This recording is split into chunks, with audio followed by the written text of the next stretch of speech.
Hey guys, welcome back to Figure. If you're brand new to the channel, don't forget to subscribe and like the video. And today we're going to take a look at the Dawson model, the Death and the Strawberry?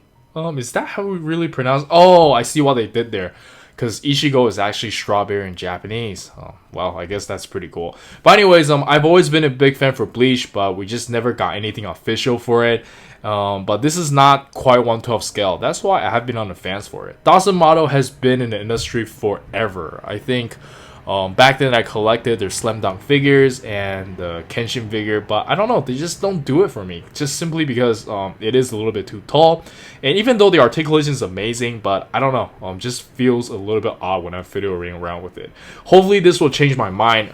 I've always been a big fan for Dark Ichigo, so I may as well try it out. Like, for a villain, I think being a little bit overscale would be really cool, just like, you know, some of the Soul games.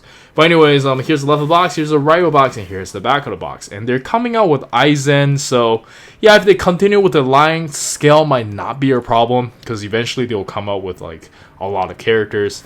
And yeah, let's check it out.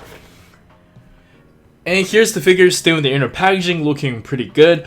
For its price, you really do get the bang for your buck. You have a lot of interchangeable faces, and none of them are garbage. Like, all of them look really good. And you do get two uniforms, not uniforms, but two outfits. So yeah, that's really cool. You get the first version and the Bankai version. But anyways, let's check it out. Alright, and here we have the figure itself, and my first impression on this figure, it is pretty indifferent. There's some good to it, there's some bad, and yeah, you do get the bang for your buck for it though.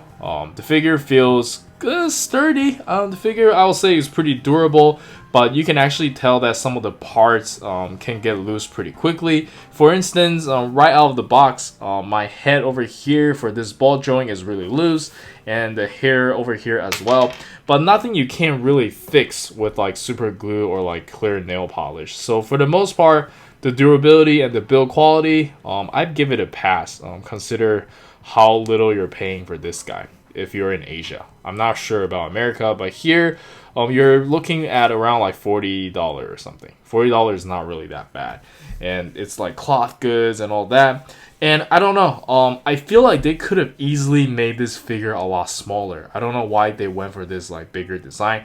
Maybe it's just a lot easier for them to do the cloth clothing and stuff. I don't know, but I feel like they could make this a little bit smaller. Like, there's no problem to that. And yeah, for the most part, he looks okay. I feel like the neck could be a little bit shorter, but depending on the angle you're looking at it, or like depending on your personal preference, it should be okay. But I think the neck should be a little bit shorter, or maybe make him, I don't know, a little bit more buff, because the neck could definitely use some length. Let me know in the comments on what you think though. And yeah, let's check out the articulation. I don't think there's anything you guys haven't seen already. And the cloth goods seems pretty standard. There's no wire or anything to it. It feels a little bit cheap, but you get exactly what you're paying for. So yeah, pretty decent, I would say. And for the articulation, let's quickly go over it from the neck down. The neck articulation is okay. You can look up about this much. Can't really look down. You can tilt his head side to side, no problem. It's just a ball joint over here and ball joint over here. And there's not much movement for the neck over here. And for the arm, you have kind of a really long butterfly. And actually, yeah, it's just a ball joint, but gives you kind of like a butterfly feel. And let me just take off the clothes and see what it is. But I gotta be really careful with this though. Yeah, there you go. These are like really small pins right here. Like, you can just like plug that in. I've seen that before from other products. And let me take out the arms as well. I'll spend a little bit more time on camera. I don't usually do this too often. I just try to cut everything perfect, but whatever. Let's get messy today.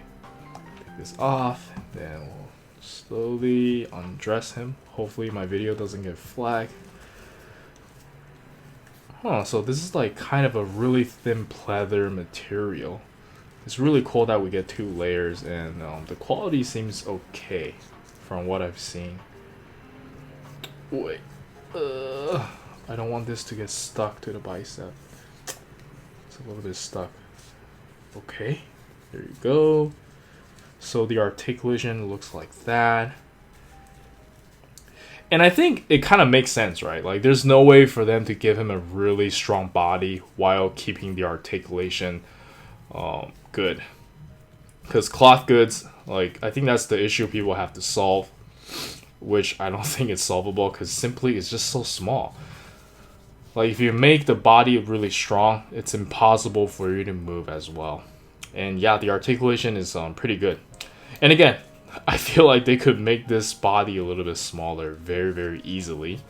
And then we do have ab crunch, bend forward only about this much, bend backwards about this much, decent side-to-side movement. And for the leg, you can kick up about this high, bend about this much, really good thigh swivels, and then we have decent pivot over here, but no toe hinges. I guess toe hinges is really annoying to do for like small factory. But yeah, that's it for the articulation. It is pretty decent and it feels pretty sturdy. The only thing that it's like really bad for me is just the neck over here, but I'm pretty sure the other heads will be fine. And yeah, let's check out some accessories.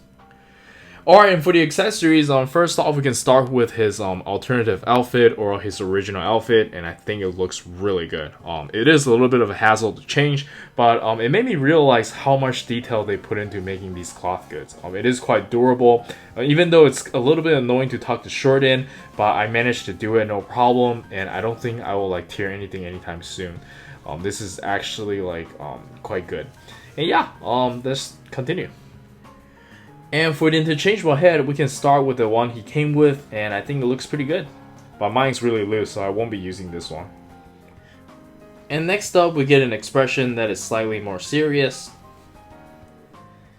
And next up, we have this signature evil smirk, and I quite like this one. And the last one we got is like a bigger, cockier smirk, and I love this one. I think I'm going to keep this. And for the interchangeable hands, first off, we get these like kind of grippy, relaxed open hands, and yeah, these are pretty decent. Obviously, it's not as nicely painted and sculpted as the real SH figures per se, but I really like their design here. The ball joint is like super long, and the hand is really soft, so it is nice and sturdy, and I don't feel like I'll break anything anytime soon, but you still have to be really careful because this is pretty long. And then we get a pair of display open hands, but I don't think these are too useful. Kind of feel like useless slam dunk hands. And lastly, of course, we get a pair of hands to hold the zanbakutos, and here is Zangetsu. I'm really impressed with this. Very nicely painted and sculpted, and this is actually quite light. I'll let you guys know if this is like too heavy for him, but I doubt this is too heavy. Like, this is really nice. And then we have Tensa Zangetsu, and this is probably the worst thing they've done. Tensa Zangetsu, in my memory, should be a lot longer than this. This should be at least longer than his leg or something. Like, this is not acceptable. Like, this is just... I don't think this is like even long enough for 1/12 scale, and this guy's 1/10, so this is just plain garbage to me. I don't really need a sheath version because I don't remember it having a sheath, so I'd rather them use this plastic and make this longer. Maybe they will adjust this later. I don't know. If there's enough voice, they should definitely change this. This is horrible. I'm gonna have someone using this. Definitely not him. But anyways, I believe that's everything, and let's check out some action posing. We're gonna have a lot of fun with this.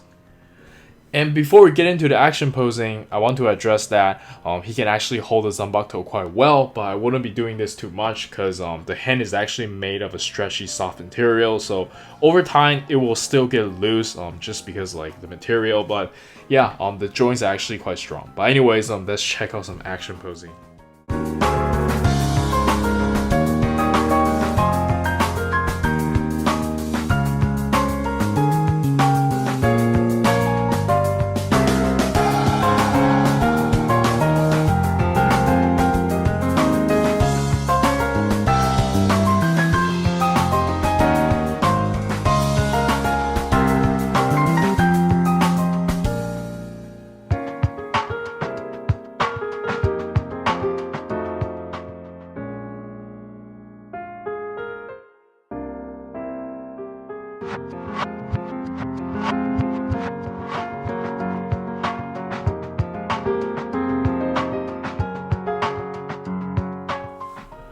And for the size comparison, let us start with some good old Dragon Ball figures. As you guys can see, Hollow Ichigo is actually quite tall, which we already know. And then we have some Naruto and Jujutsu Kaisen SH figuarts. And if you are still looking for the Akatsuki robe, I have them in stock. It's really fun to army build with those. And then we have some Power Rangers and Kamen Riders. And then we have some Mayfax figures. And lastly, we have some Figma figures, and let's jump straight into the final thoughts. Alright, so for the final thoughts, I ended up liking this figure quite a lot, and I do highly recommend it. This figure is really fun to pose with. And that's really weird, because Kenshin has very similar body, but I don't remember having this much fun with it. Maybe I'm just a big fan for Hollow Ichigo. And the plastic quality is pretty decent. The paint job is okay, but the cloth goods is just absolutely amazing. Not to mention they give you like 2 of them. I just can't imagine like a company like Bandai or like Figma giving like so much attention to detail for cloth goods. I don't think that's ever gonna happen. Or else like the figure might cost like $90 or something. But yeah, let me know in the comments on what you think. Despite all the issues I have with it, like Zenga's having sheath and being too short, and the scale is just, the overall quality of the figure is just really good. I wasn't expecting much, and this definitely exceeded my expectation by a lot. And I might start collecting this line. It's really that good. But yeah, this is Eric. Don't forget to like and subscribe. I'll see you guys in the next video. Peace.